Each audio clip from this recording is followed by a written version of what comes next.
Hello student, मैं विवेक एक बार फिर से आपके favourite YouTube channel academic zone पर आपका हार्दिक स्वागत करता हूं। आज से आपकी क्लास शुरू हो रही है फिजिक्स की। ठीक है, पहला लेसन है वैद्युत क्षेत्र तथा कूलॉम का नियम। ये आपको पढ़ाया जाएगा। इसमें पहली हेडिंग जो हो जाती है वो हो जाती है वैद्युत आवेश। तो वैद्युत आवेश क्या होता है, सबसे पहले हम जानेंगे कि वैद्युत आवेश क्या होता है। वैद्युत आवेश होता है कि छोटी छोटी वस्तुओं को अपने ओर आकर्षित करने का गुण होता है। क्या होता है कि छोटी छोटी वस्तुओं को अपनी ओर आकर्षित करने का गुण। देखो, ये आकर्षित करने का गुण किस प्रकार से आता है, तो इसकी तीन विधियां होती हैं। पहली विधि विधि होती है घर्षण विधि। क्या होती है?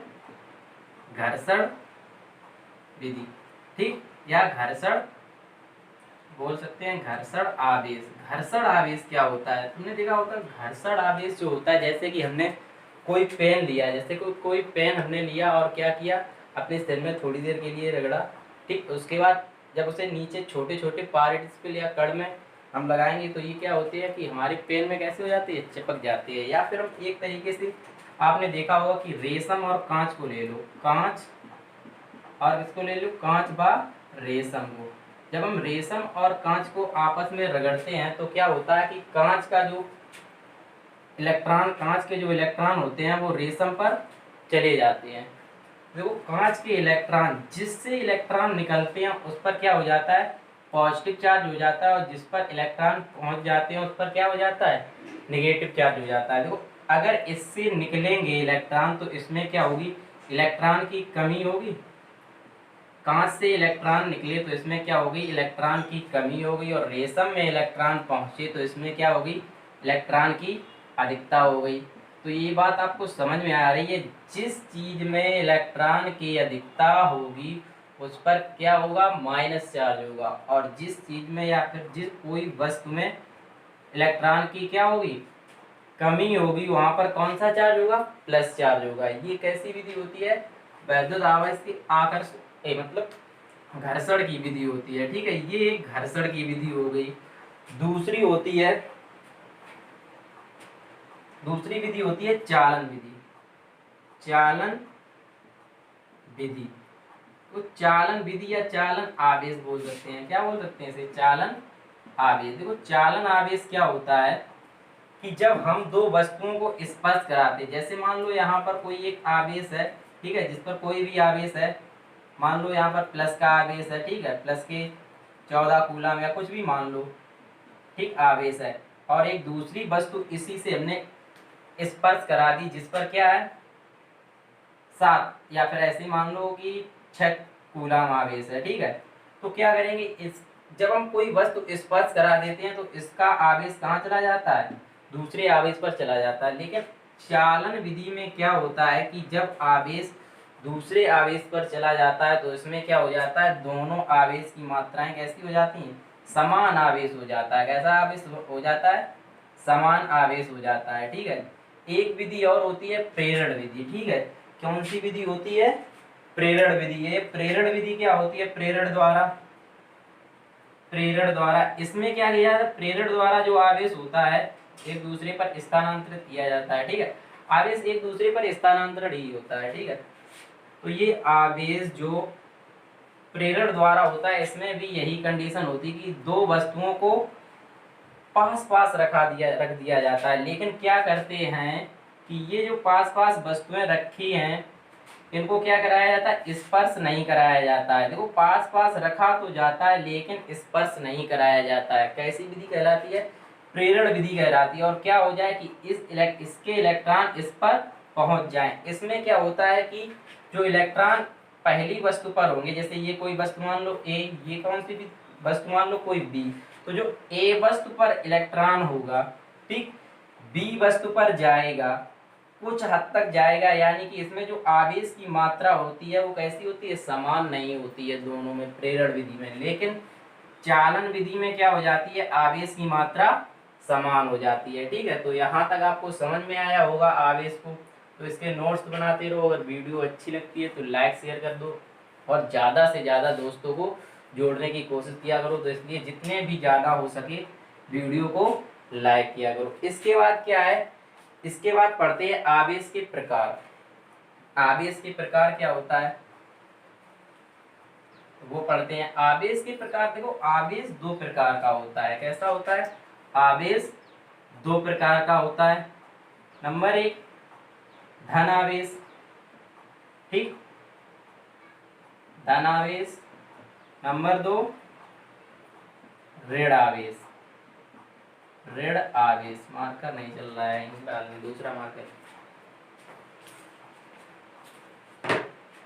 ऋण आवेश, ठीक है। जैसे अभी हमने बताया था कि कोई कांच की वस्तु है, ठीक, क्या है? कांच की वस्तु है और एक रेशम की वस्तु है या एक रेशम है। इनको हमने क्या कराया था? आपस में एक दूसरे से रगड़ा था।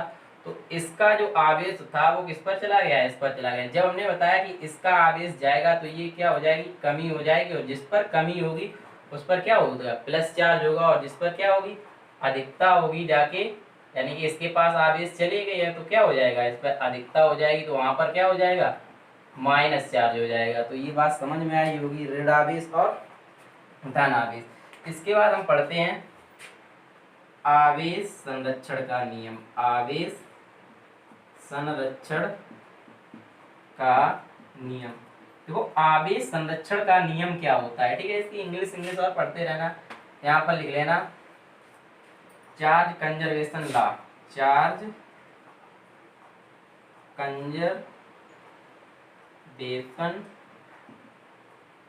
लॉ, ठीक। तो आवेश का संरक्षण नियम क्या होता है? जैसे तुमने पढ़ा होगा ऊर्जा संरक्षण का नियम, सेम वही होता है। ऊर्जा संरक्षण का नियम क्या होता है कि ऊर्जा को ना तो नष्ट किया जा सकता है और ना ही उत्पन्न किया जा सकता है। क्या करते हैं कि ऊर्जा को एक रूप से दूसरे रूप में क्या किया जाता है? रूपांतरण किया जा सकता है, क्या बदला जा सकता है। उसी प्रकार ये भी होता है आवेश का संरक्षण नियम। इसमें क्या होता है कि जो आवेश होता है एक स्थान से दूसरे स्थान पर स्थानांतरण होता है। क्या होता है? स्थानांतरण। इसको क्या होगा कि एक आवेश से दूसरे आवेश पर क्या किया जाएगा?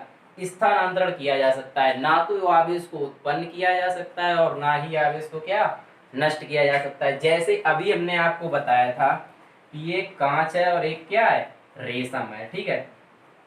कांच है और क्या है? रेशम है। जब तक हम इन दोनों को आपस में घर्षण नहीं कराएंगे, रगड़ेंगे नहीं, तब तक इसका नेट आवेश क्या होगा? जीरो होगा। नेट आवेश कितना होगा? जीरो होगा। इसका भी नेट आवेश क्या होगा? जीरो होगा। जैसे ही हमने इस पर क्या कराया? एक दूसरे का घर्षण कराया, तो इस पर मान लो कि +5 आवेश क्या हो गए? निकल कर इसमें चले गए, ठीक। तो +5 आवेश निकल कर इसमें चले गए, तो इसमें क्या हो गई? 5 इलेक्ट्रॉनों की कमी हो गई। कमी क्या होता है? -5 होगा, ठीक है। तो हम क्या करेंगे? जब कमी करेंगे तो इस पर क्या हो गई? माइनस प्लस ये कट गया, नेट आवेश फिर भी कितना आया? जीरो आ गया, ठीक। जैसे मान लो कि यहाँ पर ये प्लस आवेश गया होगा 5 का, ठीक, तो वो क्या हो गया?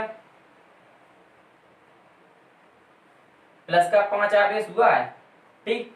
तो इस पर क्या हो गई? 5 इलेक्ट्रॉनों की अधिकता हो गई, तो इस पर क्या आ गई? -5 इलेक्ट्रॉन आ गई। इस पर क्या हो जाएगा? माइनस का चार्ज होगा। इसका भी करेंगे तो नेट आवेश कितना आ जाएगा आपका? जीरो आ जाएगा। तो आपको समझ में आया आवेश का संरक्षण नियम क्या कहता है? आवेश को ना तो उत्पन्न किया जा सकता है और ना ही नष्ट किया जा सकता है। तो यहाँ तक बात समझ में आई। जैसा हम बोलते जा रहे हैं वैसा ही आप नोट्स बनाते रहे और इसे कॉन्सेप्ट के तरीके से समझे, मतलब रटे नहीं, ठीक है। क्या करें? याद करने के लिए रटे नहीं, जो बताया जा रहा है उसे पढ़ें। अगर एक बार समझ में नहीं आ रहा तो 2 बार वीडियो दोबारा भी देख लिया करें, ठीक है, जिससे दिमाग में बिल्कुल क्लियर हो जाएगा। इसके बाद हम पढ़ेंगे मूल आवेश। मूल आवेश क्या होता है? मूल आवेश, देखो मूल आवेश होता है कि किसी आवेश पर कम से कम जितना आवेश रखा जा सके। किसी आवेश पर क्या रखा जा सके? कम से कम जितना आवेश रखा जा सके। तो कम से कम किसी आवेश पर कितना आवेश रखा जा सकता है? किसी, तो उस पर रखा जा सकता है ±1.6 गुणे 10⁻⁻19 कूलाम, ठीक है। तो इसे कहते हैं मूल आवेश। ध्यान रखना, क्या कहते हैं इसे? मूल आवेश कहते हैं। इसके बाद पढ़ते हैं आवेश का क्वांटीकरण। क्या पढ़ते हैं? आवेश का क्वांटीकरण।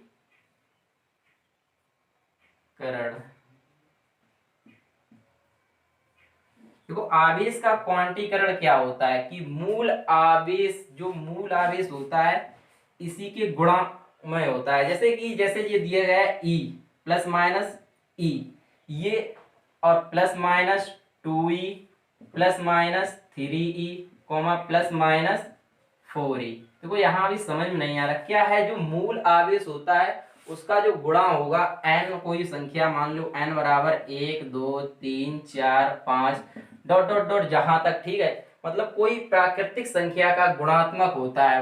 आवेश का क्वांटीकरण क्या होता है, कोई भी प्राकृतिक संख्या का क्या होगा, गुणात्मक होगा। जैसे e 2e 3e 4e, मतलब ये भिन्न के रूप में नहीं होगा। क्या नहीं होगा, भिन्न के रूप में। अब समझ में आ रहा है। जैसे हम इसे 1/2 प्लस माइनस 1/2e नहीं लिख सकते हैं, 3/2e प्लस माइनस नहीं लिख सकते हैं, 5/2e नहीं लिख सकते हैं, ठीक है। मतलब भिन्न के रूप में इसे नहीं लिख सकते हैं। कैसे लिखेंगे, प्राकृतिक संख्या के गुणन के रूप में। या फिर इसका सूत्र लिख लो, q बराबर प्लस माइनस एन ई, ठीक है। ये q क्या होता है, आवेश, ठीक। एन क्या होगी, इलेक्ट्रॉन की संख्या, इलेक्ट्रॉन की संख्या।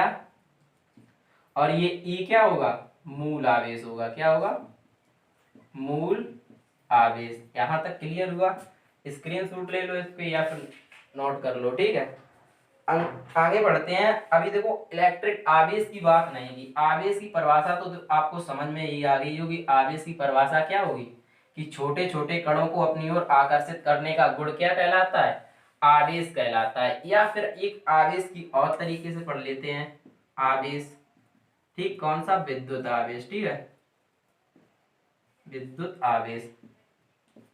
तो विद्युत आवेश का एक सूत्र और होता है, क्या होता है, Q बराबर आई टी, ठीक। स्मॉल क्यू लिख लो, स्मॉल क्यू बराबर आई टी। आई क्या होती है आपको पता है, धारा, विद्युत धारा। टी क्या होता है, समय, ठीक। ये तो पता ही है। ये क्या होता है, विद्युत आवेश, ठीक। तो धारा गुणे समय को क्या कहते हैं, विद्युत आवेश कहते हैं। अब तुमसे पूछा जाएगा कि विद्युत आवेश का मात्रक, तो विद्युत आवेश का मात्रक क्या हो जाएगा, इसका मात्रक हो जाता है कूलाम। देखो कूलाम कैसे बनता है, देखो आई इंटू टी, मतलब धारा गुणे समय। धारा का मात्रक क्या होता है, एम्पियर होता है, ठीक। और समय का मात्रक क्या होता है, सेकंड होता है, ठीक। तो धारा गुणे समय यानी कि एम्पियर गुणे सेकंड बराबर क्या आता है, कूलाम। तो ये मात्रक की बात हो गई। अब बात कर लें विमा की। तो विमा क्या होती है, ठीक। तो विमा एम्पियर ए, ठीक, सेकेंड टी।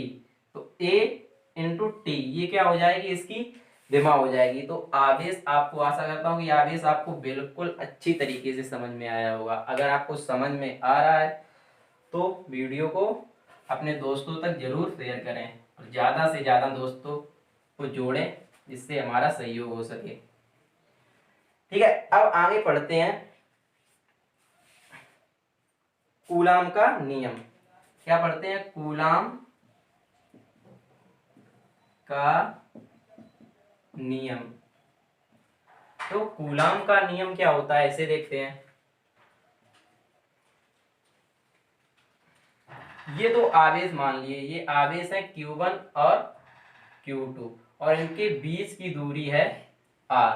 देखो कूलाम का जो नियम होता है, सबसे पहले तो ये याद रखना चाहिए कि जो जो आवेश होते हैं वो कैसे होने चाहिए, स्थिर होने चाहिए। कैसे होने चाहिए, स्थिर होने चाहिए। तभी इसमें क्या लगेगा, कूलाम का नियम। देखो क्या होता है कि इसका नियम क्या होता है, देखो दो स्थिर बिंदु आवेशों के मध्य लगने वाला बल। देखो लगने वाला बल कौन सा होगा, देखो ये हम वैद्युत क्षेत्र पढ़ा रहे हैं तो वैद्युत ही बल होगा। कौन सा होगा, वैद्युत बल। दो स्थिर बिंदु आवेशों के मध्य लगने वाला वैद्युत बल। अब देखते हैं वैद्युत बल के भी दो प्रकार होते हैं, एक होता है प्रतिकर्षण और एक होता है आकर्षण, ठीक। तो इसमें दोनों चीजें आ जाएंगी, प्रतिकर्षण बल भी आ जाएगा, आकर्षण बल, ठीक है। अब प्रतिकर्षण और आकर्षण बल की चर्चा कर लेते हैं। देखो प्रतिकर्षण बल कब लगेगा और आकर्षण बल कब लगेगा। तो प्रतिकर्षण बल तब लगता है जब दोनों आवेश समान हो। आवेश कैसे हो, समान हो, तब क्या लगता है, प्रतिकर्षण बल लगता है। आवेश समान हो या इसी को बोलते हैं सजातीय आवेश, सजातीय आवेश।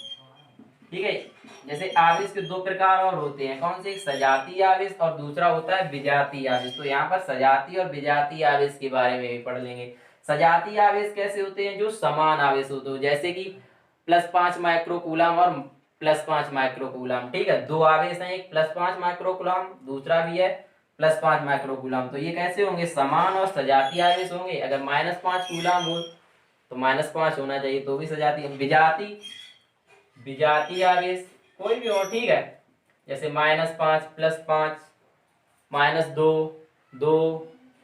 ठीक, तो हमने बताया था कि ये समान या सजातीय आवेश हो तो प्रतिकर्षण बल लगेगा, विजातीय आवेश हो तो कैसा लगेगा, आकर्षण बल लगेगा। ठीक है, इसके बाद यही कूलाम का नियम। तो हमने क्या बताया, दो स्थिर बिंदु आवेशों के मध्य लगने वाला वैद्युत बल तथा आवेशों के बीच की वैद्युत बल आवेशों के गुणनफल के अनुक्रमानुपाती। ये दो आवेश होते हैं, इनके गुणनफल के अनुक्रमानुपाती तथा बीच की दूरी के वर्ग के व्युत्क्रमानुपाती। ये देखो, गुणनफल के अनुक्रमानुपाती तथा बीच की दूरी के वर्ग, वर्ग दूरी क्या है, आर, आर के वर्ग के व्युत्क्रमानुपाती। ये चीज होता है कूलाम का नियम। क्या होता है, दो स्थिर बिंदु, सबसे पहले याद रखना है बिंदु कैसे होने चाहिए, स्थिर होने चाहिए।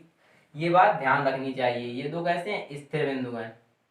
ठीक, तो दो स्थिर बिंदु आवेशों के गुणनफल के अनुक्रमानुपाती क्या होता है, वैद्युत बल। ठीक, तथा इनके बीच की दूरी, किनके बीच की दूरी, जो स्थिर बिंदु है उनके बीच की दूरी के वर्ग के व्युत्क्रमानुपाती होता है। ठीक है, तो यहां तक आपको क्लियर हो गया होगा। ठीक, अब ये क्या आ गया, F professional Q1 Q2 upon R square. F professional Q1 Q2 upon R square. तुम्हें पता है कि जब प्रोफेशनल का चिन्ह हटाते हैं तो एक नियतांक आता है, ये लिख लो K Q1 Q2 upon R square. ठीक है, तो ये क्या है, K क्या है, कॉन्स्टेंट है, कॉन्स्टेंट।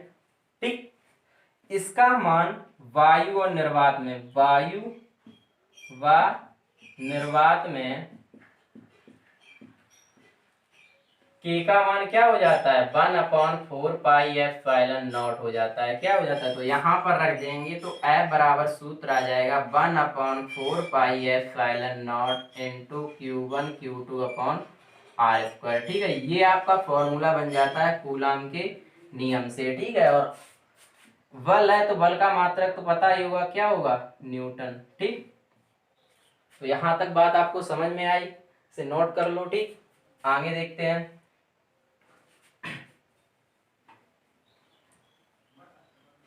देखो के का मान कांस्टेंट में इतना ही होता है। ठीक है, मतलब कांस्टेंट वायु व निर्वात में इतना होता है। ठीक है, कोई अन्य माध्यम हो तो के का मान यही रहता है। मतलब F बराबर क्या हो जाएगा, 1/4πε0 into Q1 Q2 upon R square. और कोई अन्य माध्यम में क्या होता है, के का मान हमेशा 1 से बड़ा होता है। कोई अन्य माध्यम हो तो क्या होगा, के का मान हमेशा 1 से बड़ा होगा। ठीक, जैसे अगर हम यहाँ पर F बराबर 1/4πε0 इंटू के लिख सकते हैं, कोई अन्य अगर माध्यम हो तो। ठीक है, तो Q1 Q2 अपॉन क्या हो जाएगा, आर स्क्वायर हो जाएगा। अगर यहाँ से हम नियतांक का मान निकालें तो फिर देखो, जो कोई अन्य माध्यम में होगा तो यहाँ जो F∼0 है वो F∼0 नहीं होगी। ठीक है, ये F∼ होगी, क्योंकि ये दूसरे माध्यम की क्या है, और ये F∼ होती क्या है, माध्यम की वैद्युतशीलता होती है। ठीक है, ये निर्वात में वैद्युतशीलता हो गई, क्या हो गई, वैद्युतशीलता। और ये एप्सिलॉन ही है, ये क्या है, किसी भी माध्यम में, कोई दूसरे माध्यम में वैद्युत, अन्य माध्यम में, ठीक, कोई सा भी माध्यम मान लेना आप, अन्य माध्यम में वैद्युतशीलता। ठीक, तो इसका अगर हम भाग लगवा दें इसमें तो एफ से एफ कट जाएगा, ठीक है, ये लिख लो, ये भी एफ बराबर है, ये भी एफ बराबर, तो एफ एफ आ जाएगा, ये सीधे बराबर लिख लें तो ये आ जाएगा 1/4 पाई नॉट इंटू Q1 Q2/r² बराबर 1/4 पाई नहीं, यहाँ पर एप्सिलॉन नहीं है, इंटू के Q1 Q2/r², ठीक है। मतलब केवल इनका माध्यम चेंज हुआ, जे अभी Q1 Q2 जो स्थिर बिंदु आवेश थे ये किस में रखे थे, वायु या निर्वात में रखे थे, अब ये किसी अन्य माध्यम में रख दो, कोई से परावैद्युतांक वाले माध्यम में रख दो जिसका परावैद्युतांक कितना है, के है, तो ये के उसी वाला ये वाला के है, और जब इसके के ये आ जाएगा तो इसकी जो निर्वात की वैद्युशीलता इसमें एप्सिलॉन नॉट होगी वो इसमें क्या हो जाएगी, चेंज हो जाएगी। देखो ये Q1 Q2/r², इससे ये काट दो, ये 4 पाई से क्या 4 पाई कट जाएगा, तो कितना आपके पास बचेगा 1/एप्सिलॉन नॉट बराबर 1/एप्सिलॉन के, ठीक। तो इसका कॉन्जुगेट मल्टीप्लाई कर दो तो ये आ जाएगा के बराबर एप्सिलॉन नॉट बटे एप्सिलॉन, ठीक। तो एक ये वाला सूत्र भी याद रख लो, ठीक है। यहां तक बात आपको समझ में आ गई। तो ये क्या हो जाता है, ये हो जाता है निर्वात में वैद्युशीलता, ये सूत्र अगर पूछा जाए किसका हो जाएगा, यहां लिख लेना, निर्वात या वायु में वैद्युशीलता तथा परावैद्युतांक युक्त की वैद्युशीलता में संबंध, वैद्युशीलता में संबंध, ठीक है, ये इसका सूत्र हो जाएगा। तो यहां तक नोट डाउन कर लो, फिर आगे पढ़ाते हैं, ठीक। समझ में तो आ रहा होगा चीजें, अगर समझ में आ रहा है तो इस वीडियो को ज्यादा से ज्यादा शेयर करें, जितना हो सके उतना शेयर करें, और अगर कोई परेशानी हो रही है तो कमेंट करके हमें जरूर बताएं, सॉल्व करने की पूरी कोशिश की जाएगी आपकी।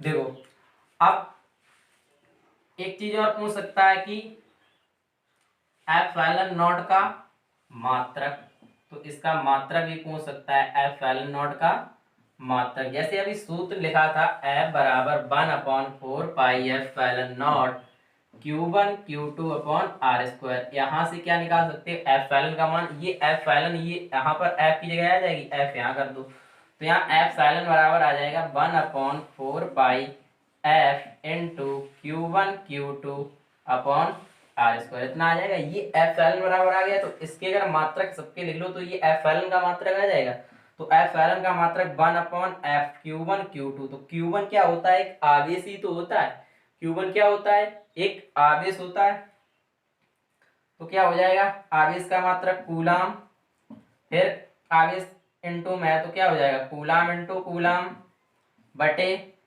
4 पाई, ये देखो क्या होता है, ये एक विमाहीन राशि या मात्रकहीन राशि है, ठीक है, तो 4 पाई ऐसे ही लिखा।